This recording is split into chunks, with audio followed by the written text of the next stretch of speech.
なんと呪われた因果か。それを直すために生まれついたとは。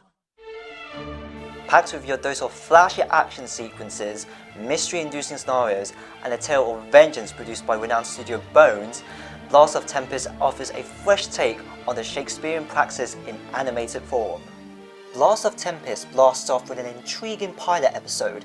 The opener sets off as one of your mundane high school animes, which soon takes a step into serious territory with the serious undertones conveyed through the historical works of Hamlet and The Tempest, both literature that are highly regarded for their themes of revenge and betrayal. Yoshino is confronted by a government agent and is questioned about rumours in regards to his missing friend, Mahiro.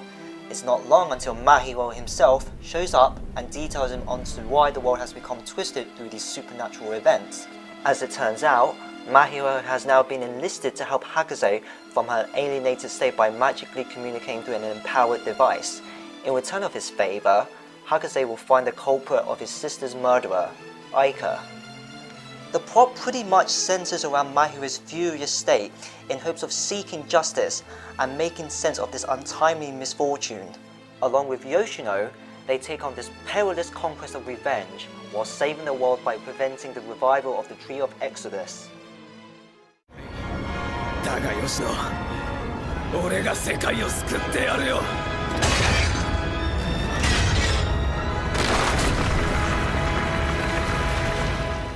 One thing Blast of Tempest does well with its characters is how much attention and thought is exhibited.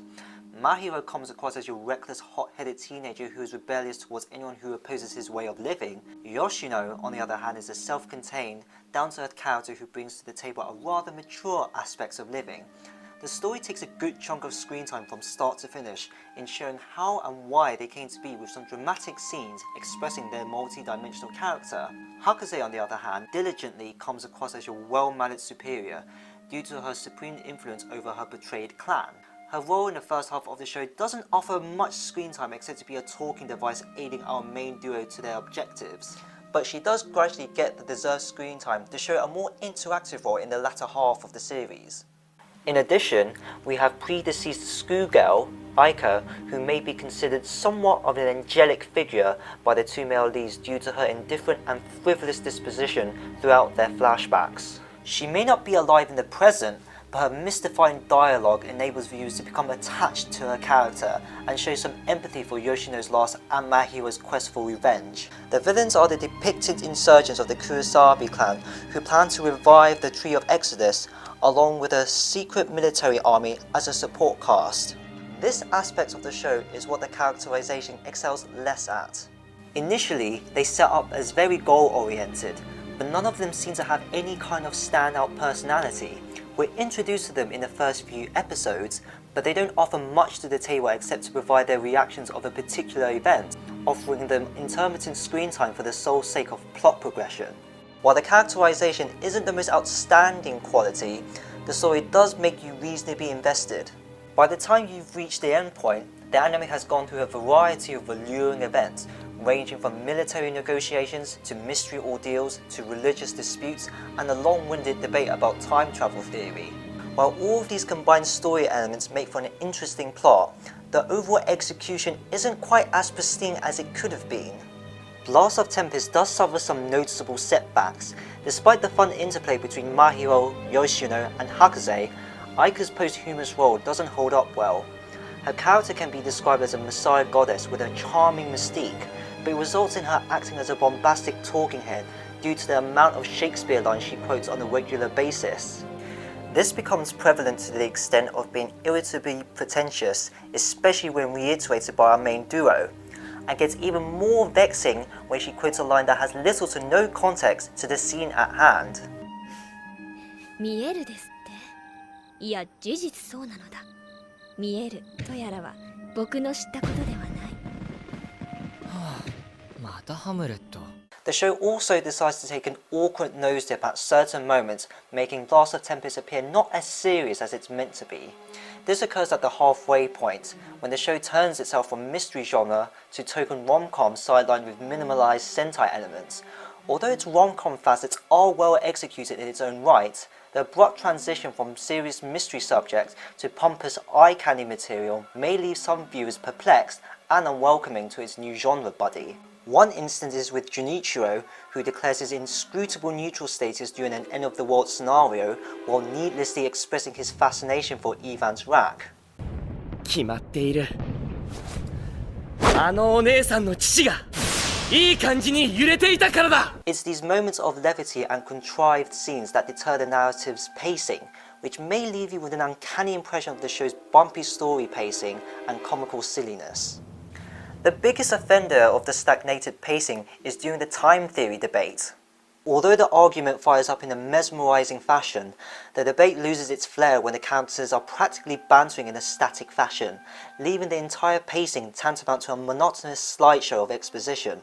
The ominous CG background of salmon trembling is certainly a humorous if not refreshing experience, but the animated scenes become repetitive and lackluster due to the very little movement within the frame, which is made more agonizing to sit through with the relentless expository dialogue, which at times can be a bit too intelligent for its own good. On the flip side, Blast of Tempest does sport in some well-saluted soundtracks and decent fluid animation.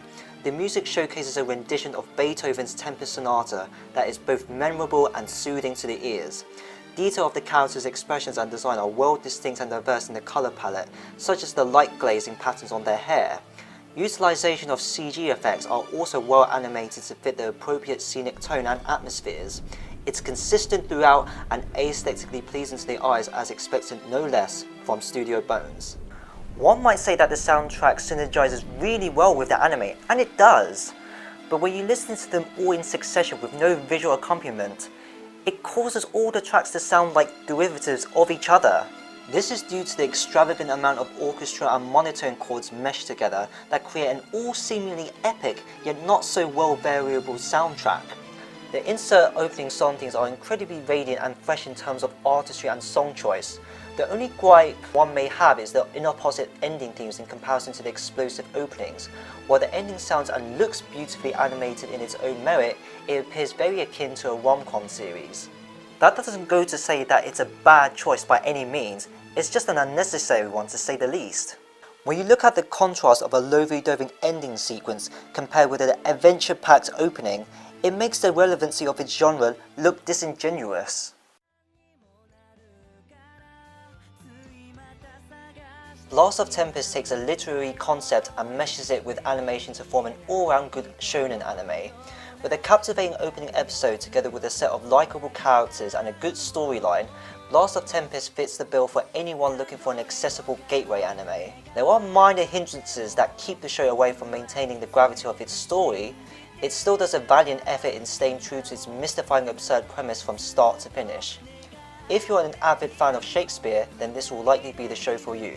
Currently, Blast of Tempest is available for legal streamer on Crunchyroll and is licensed by Aniplex in the US and Madman Entertainment of Australia.